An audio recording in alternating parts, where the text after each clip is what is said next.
A day in my life as a content creator na akala mo ay pa-chill-chill lang sa buhay pero marami din problema. So for today's video, pupunta tayo sa Tarlac para sa monthly check-up ni Bunso. Sa mga hindi pa po nakakaalam, na-confine si Bunso last October dahil sa infection sa kidney na tinatawag na nephritis. Dito tayo sa Tarlac Holy Infant Clinic dito sa Santo Cristo, Tarlac City. Kakalalabas sa ospital, bali weekly kami pumupunta dito.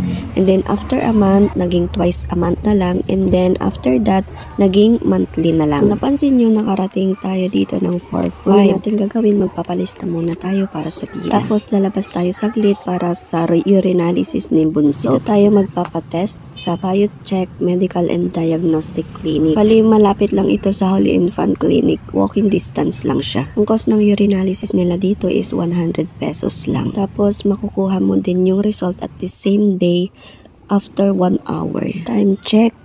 So 4:10 na ng hapon. So mag-aantay tayo ng 1 hour. So habang nag-aantay tayo ng oras, mag-retouch muna tayo. Kasi hindi tayo nakapag-retouch dun sa Holy Infant Clinic dahil nga nagmamadali tayo para sa urinalysis. Maglalagay lang tayo ng konting sunscreen sa ating mukha dahil mainit sa labas and lip tint. So, yun lang. Hindi na ako magsusuklay dito sa loob kasi nga baka tayo magkakalat ng buhok dito. So, sa labas na lang tayo mamaya magsusuklay. Kamay-kamayin ko na lang muna. Ayan, at mayroon na nga ang result. Time check. It's now 5:15 in the afternoon. So, babalik na tayo dun sa Holy Infant Clinic. It's now 5:25 in the afternoon. At mag-aantay na naman tayo ng another 1 hour siguro. And habang nag-aantay ito nga, ang mga bata naglalaro para hindi rin sila mainip. Yes, dito sa clinic may mga available na toys para hindi na rin mainip yung mga bata na nag-aantay sa kanilang pila.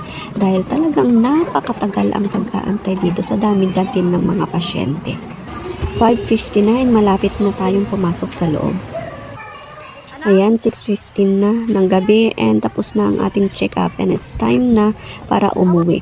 Medyo nakakapagod pero nagiging basic na rin dahil nagiging sanay na. And para mas magaan ang ating pakiramdam, ano man yung nangyayari sa atin ngayon ay part ng ating buhay. And always remember that always think positive and never give up. So yun lang, andito na tayo sa bahay. It's time to eat and sleep. Bye and good night.